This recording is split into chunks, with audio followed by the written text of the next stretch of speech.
سلام طعنا حبلدي أقوى إنجليزية من باب خانة مصحف مزراب خانة مسمع زعبي ناسي قالت خمي خمزن بابو سلا زين فلتيم لو ما عند دما نزيز أجم إزي زفتح حدا حقي حزلكم مسئلة لكم إزي حقي دما silent letters rule يبها ويدما فيديالات زيد مسئلو حقي مالتيو جمرتنا مع أخوات اللي حرخونكم دما إزي حقي خطفلتوا وسلذي تقولوا بدأن بيجيركم كختاتل بتوسخ دما بزعوا أزي فيديو صدت زل PDF عداليو لكم اللهم subscribe to download this by the link in the description below نخالة تعرفتكم دما شير مقبار كي ترسعوا حزي بغتا نافت فيديو نقطو English silent letters rule نا إنجليزية قالات silent زخونلو حقي مالتيو دارغا كلهم نا انجليزية قالات سايلنت يخونيهم دارغا كلهم زبالو ويدمان زي نبوبلو بوتا لو مالتيو ازوم قالات زي وزوم فيدلات زيتهم كعا تاي بحالو سايلنت لتر ويدمان زي دمصو فيدلات تباهلو مصوعو مالتيو لما عندي خابئه كساب زيد زلو نا انجليزية سايلنت زخون قالاتنا خنري بغتا بياني جمر the letter إيه أب كلهم نا إنجليزية قالات ولا كوي زنبهم تخونه أبزم زسعبو قالات ويدما I C L Y أبزودو قالات جن I دمسن ويدما I نببني نأبنه automatically American English مالتيو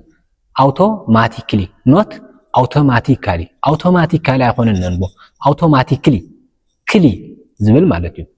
basically not basically يكون النولو basically إنا نولو مالتيو basically سلازي إيه عيد مسألة مالتيو chaotically logically practically specifically surgically زولو قالات إيه عيد مسألة مالتيو نجرجن لب خنولو لزقبنا نجر على إيه واي زودو قالات انت خوينهم جن إيه يدمز إيو مالتي نعبنت نرأي ideally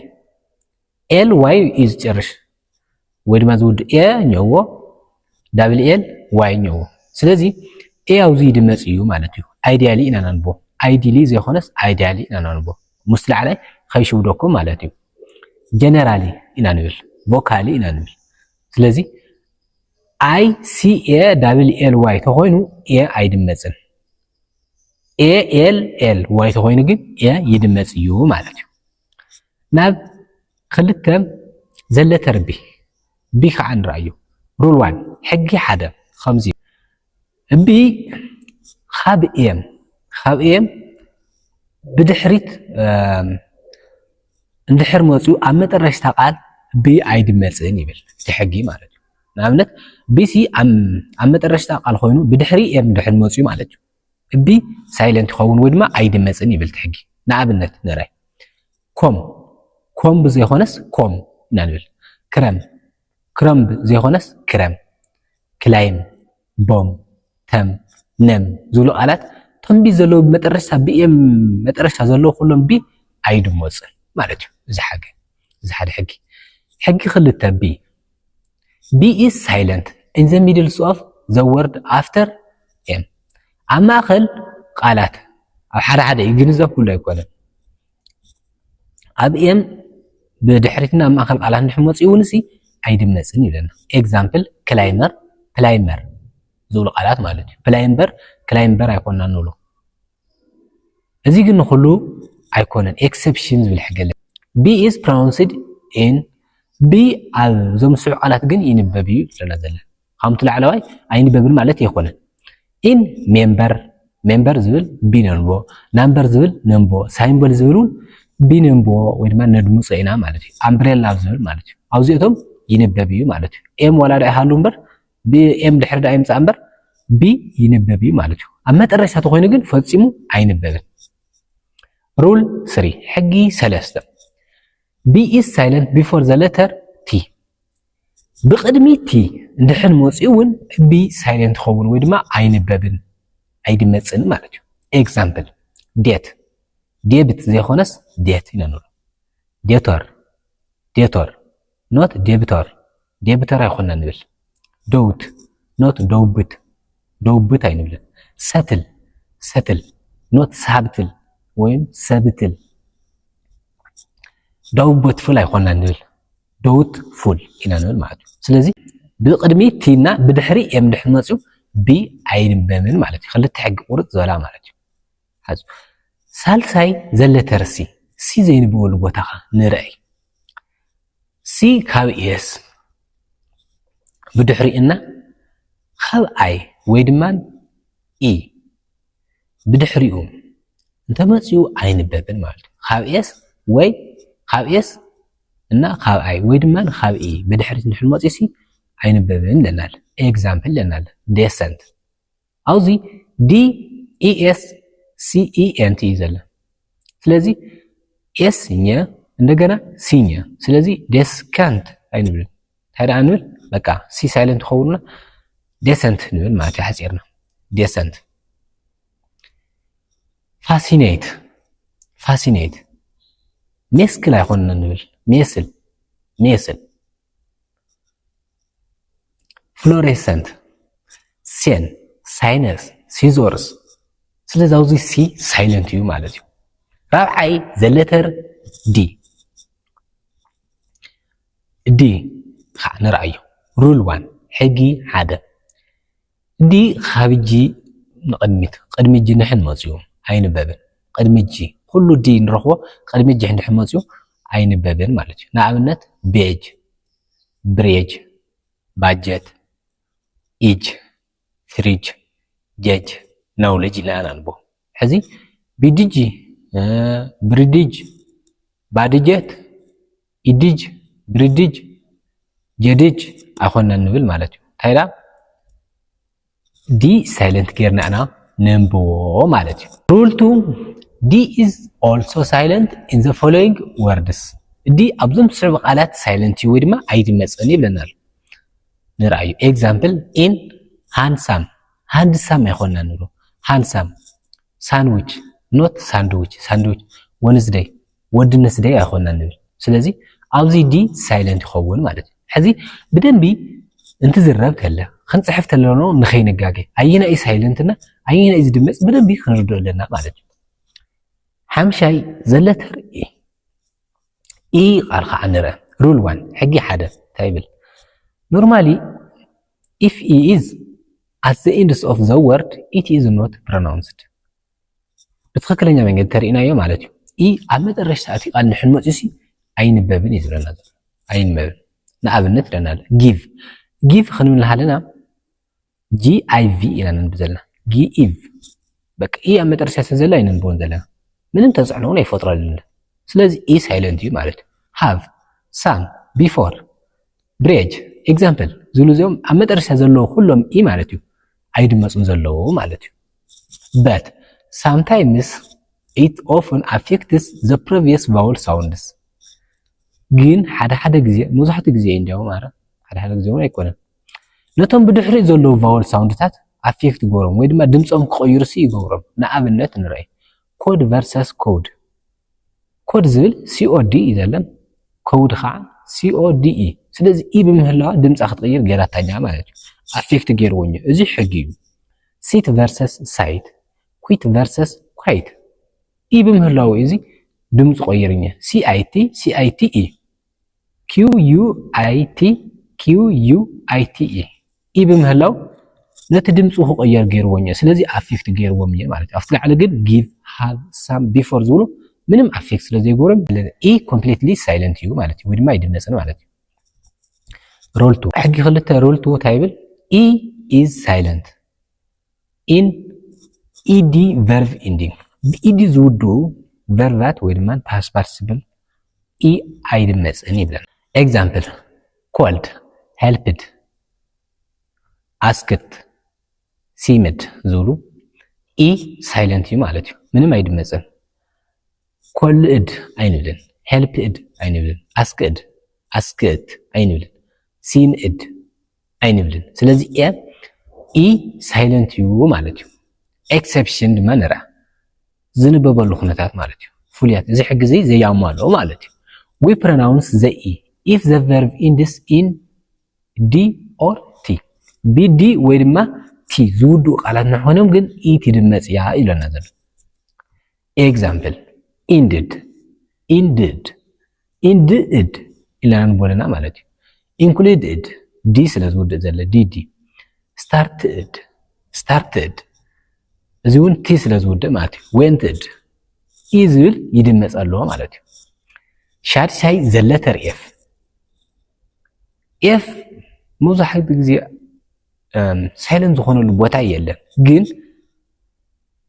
ካፍ ዝነበሮ ድምፂ f ናብ v ማለት ካብ f ናብ v ዝቆየረሉ ቦታ አለ ንኣብነት ከም ኦፍ ዝብሉ ቃላት ኦፍ ኢልና ንንቦ ስለዚ ሳይለንት ዝኾነሉ ቦታ የለን ድምፁ ግን ይቕየር ማለት እዩ ካብ ኦፍ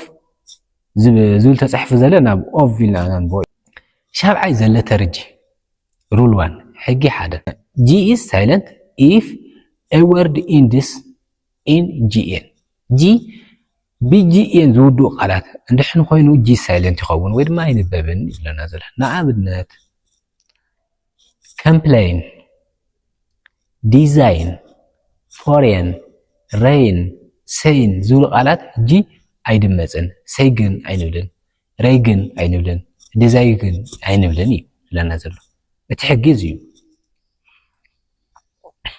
rule 2 if g is in the middle of the word it is pronounced ነገር ግን g ኣብ ማእከል እቲ ቃል ንሕን ኮይኑ ሲ g ድመጽ እዩ ዝለና ዘሎ ወይ ድማ ይንበብ እዩ ንኣብነት ignore magnificent signature ወዘተ ኢልና ኣናንቦ ስለዚ ኣብዚ ሳይለንት ክንገብሮ የብልናን ይዝለና ዘሎ ብደንቢ ከነድምጽ ኣለና ይዝለና ዘሎ rule 3 the combinations of gh gh combined ትኾኑ ተለው g silent ይኸውን ማለት እዩ ንኣብነት daughter daughter አይንብልን እዩ daughter light ዝብል through through ዝብሉ ማለት እዩ g ኣብዚ ሳይለንት ምንም አይድመጽን ማለት እዩ rule 5 if words begins with gn the letter g is silent ራብዓይ ሕጊ ከዓ bgn ዝጅምሩ ቃላት ኩሎም ሳይለንት እዮም ይዝለና ዘሎ gc ሳይለንት እዩ aftom gn ዝጅምሩ እዩ አንተ gn ኣብ መጨረሻ ኣለና ሕዚ ከዓ gn ኣብ መጀመርያ ማለት እዩ ንኣብነት ንርአዮ ማለት እዩ እቶም ቃላት ግናት አይኮንና ንብል ናት ኢና ንብሉ ናው ናርል ኖት ግናርል ዘይኾነስ ናርል ናሽ ናሲክ ኖሚክ ናስቲክ ዝብሉ ቃላት g ሳይለንት ይኸውን ማለት እዩ gn ዝጅምሩ ቃላት ኩሎም ማለት g ሳይለንት እዩ ማለት እዩ ሻምናይ the letter h rule 1 ሕጊ ሓደ h is silent if a word begins with gh ኣውዝወን ሓዙ ቃል bgh እንድሕን ዝጅምር ኮይኑ እቲ h ሳይለንት እዩ ዝለና ዘሎ ንኣብነት ገርኪን ገርኪን ኣይኮንና ንብል ገቶ ገቶ ኣይኮንና ንብል ጎስት ጎስት ኣይኮንና ንብል ስለዚ ኣብዚ h ሳይለንት እዩ ማለት እዩ rule 2 ሕጊ ክልተ h is silent after a vowel sound h silent you after a vowel sound ወይ ድማ ድሕሪ vowel sound ይዝለና ዘሎ example a ኣይኮንና ንብል a o o ኣይኮንና ንብል ስለዚ ዞም a h o h ዘለዎ ቃላት ማለት ነው h silent you a ጥራይና ነንቦ o ጥራይና ነንብብ o ንብል a ንብል ስለዚህ h silent ይኸውን ማለት እዩ rule 3 ሕጊ ሰለስተ ከዓ if a word starts with rh the h is silent በrh ዝጅምር ቃል እንድሕን ኮይኑ h silent እዩ ወይ ድማ ኣይንበብን ይለናል rh ዝጅምር ነው ንኣብነት ይንብል rhinoceros rhinoceros ኣይኮንና ንብል ራይሰን ራሂሰም ኣይኮንና ንብል rhetoric rhetoric ኣይኮንና ስለዚ h ኣብዚ silent እዩ ብሓጺሩ rule 4 ሕጊ 4 ከዓ normally if a word begins with wh the h is silent بنورمال ንሕን ቃል wh ዝጅምር ኮይኑ h silent እዩ ዝልና ዘሎ example ንራእዩ whale H silent እዩ what H silent እዩ when H silent እዩ white H silent እዩ why H silent እዩ ግን ኣብዚ ክነስተውዕሎ ዘለና ነገር ኣሎ in words like who whom whose whole W is silent instead of H ክንዲ H silent ምግባር W silent ዝኾነሉ ኩነታት እዩ ዘሎ ስለዚ ኣብዚ ክነስተውዕሎ ይግበአና rule 5 H is silent after C ድሕሪ C H silent ይኸውን ኣብዚ ምስዑ ቃላት ይብለና ኣሎ ንኣብነት ኬሚስትሪ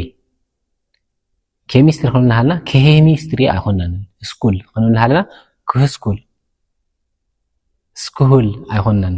ስለዚ H ሳይለንት እዩ ማለት እዩ ስቶማክ ቴክኖሎጂ ወዘተ ዝብሉ ቃላት ማለት እዩ H ኣብዚ ሳይለንት ይኸውን ማለት እዩ other silent words with H ካልኦት ከዓ ምስ H ሳይለንት ዝኾኑ ቃላት ማለት እዩ H ሳይለንት ዝኾነሉ ንኣብነት ኢኮ ኤር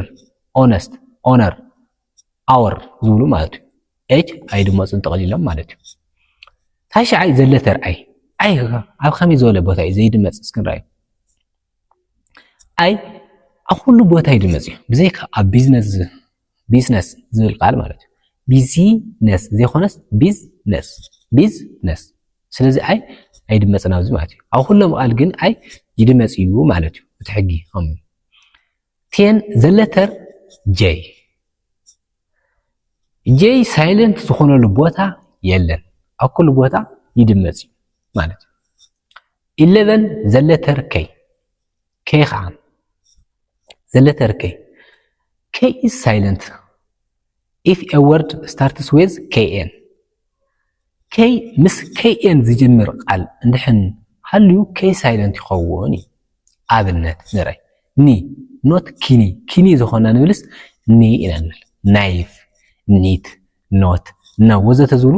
kn ዝጅምሩ ቃላት ማለት እዩ ከይ ሳይለንት ይኸውን ማለት እዩ 12 ዘለተር ኤል ኤል ከዓ ንርአዩ ኤል ኣብቲ ምስዕቡ ቃላት ኣይድመፅን ወይ ድማ ሳይለንት ይኸውን ማለት እዩ ኤግዛምፕል ካፍ ካልፍ ዘይኮነስ ካፍ ፓም ሃፍ ፎክ ፓም ዎክ ካም ኩድ ሹድ ውድ ዝብሉ ቃላት ማለት እዩ ኤል ሳይለንት ይኸውን ማለት እዩ ዘለተር ኤም ኤም ከዓ ኤም ብዘይካ ኣብ ኒሞኒክ ዝብል ቃል ኣብ ኩሉ ቦታ ይንበብ እዩ ኒሞኒክ ዝብል ግን ኢኔሞኒክ ኣይኮንና ኢና ናንቦ ኒሞኒክ ኢልና ናንቦ ስለዚ ብዘይካ ኣብዛ ቃል እዚኣ ኣብ ኩሉ ቃላት ይንበብ እዩ ወይ ድማ ሳይለንት ኣይኸውንን ማለት እዩ 14 ዘለተር ኤን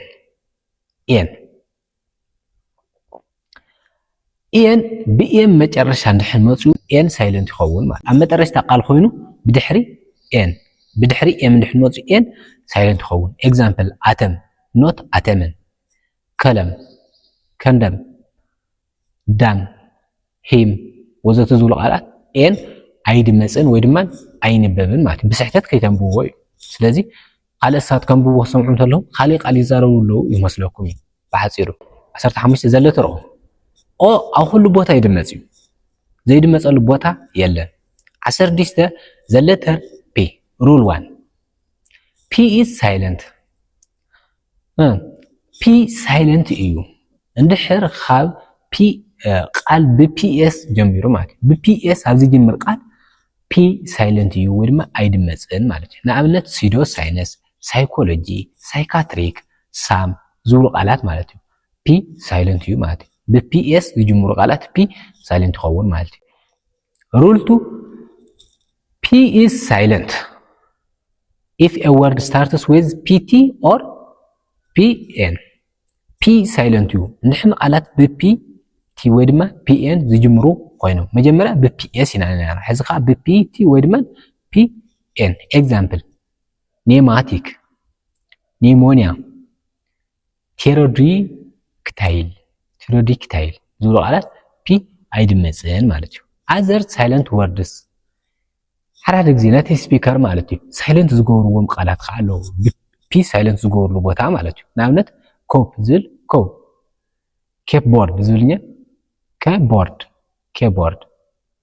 ሬስፒ ቤሪ ዝብልኛ ቃል ሬስቤሪ ኢሎም የንዘብዎ ሬሴፕት ዝብል ቃል ሬሴይት ኢሎም የንብዎ ማለት እዩ ስለዚ ኣብዚ ቲ ሳይለንት እዮም ዝገብርዎ ናቲ ስፒከር ማለት እዩ 17 ዘለተር ኪው ኪው ዘይድመፀሉ ቦታ የለን ኪው ዘይንበበሉ ቦታ የለን ብኩሉ ቦታ ይድመፅ እዩ ሳይለንት ዝኾነሉ ቦታ የለን ማለት እዩ 18 ዘለተር አር አር ዘይድመፀሉ ቦታ አር ከዓ ቫወል ንሕን ተኸቲሎምዎ ኣብ ብርቲሽ እንግሊሽ ሳይለንት ይኸውን ኣብ ኣሜሪካን እንግሊሽ ግን ብግልፂ እዩ ዝንበብ ኤግዛምፕል ንርአ ብርቲሽ እንግሊሽ ስታት እንትብሉ ኣሜሪካን እንግሊሽ ስታርት ክሊርሊ የንብብዎ ማለት እዩ ፎርክ ኣሜሪካን እንግሊሽ ፎክ ብርቲሽ እንግሊሽ ማለት እዩ ስታር ኣሜሪካን እንግሊሽ ስታ ብርቲሽ እንግሊሽ ቲቸር ብርቲሽ እንግሊሽ ቲቸር ኣሜሪካን እንግሊሽ ስለዚ ብርቲሽ እንግሊሽ ቫወል ንሕን ተኸቲልዎ ንኣር ኣየድምፅዎን ኣሜሪካን እንግሊሽ ግን ኩሉ ሙሉእ ብሙሉእ እዮም ዘድምፅዎ ማለት እዩ 19 ዘለተር ኤስ ኤስ ዝድመፀሉ ቦታ ኸ ዘይድመፀሉ ቦታ ኸ